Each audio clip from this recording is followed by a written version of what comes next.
Баршаңызға қайырлы күн. Үй жағдайда фри жасайтын боламыз. Тәтті әрі жасалу оңай. Өзіңізге қажетті картоптарды алып алыңыз.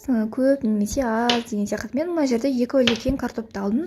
Және де оны қатты қалың емес, қатты жұқа емес етіп кесіп алып, дөңгелек тәрізді етіп, одан кейін соломка қылып турадым. Тоже қатты жұқа емес, қатты қалың емес. Осылай алдын ала мұздай су дайындап қойдым.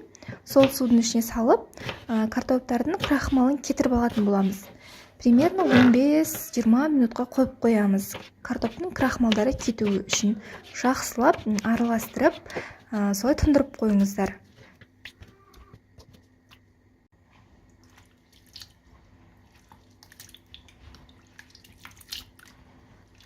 Тұндырып қойған суды төгіп тастап, қайтадан мұздай суға тұз араластырып, картоптарымызды 5 минутқа тұндырып қоямыз. Одан кейін осындай жапқышқа немесе майлықтарға төсеп, картоптарымыздың суын сорғытып аламыз.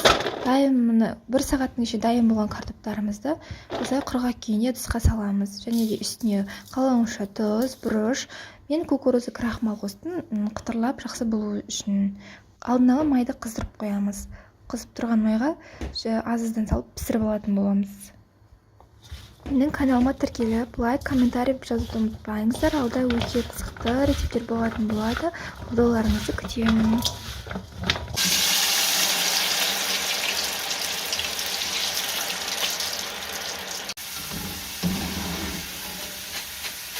Қызарғанша осылай майда қуырып, жақсылап сорғытып аламыз. Бізде осындай фрилар дайын болды.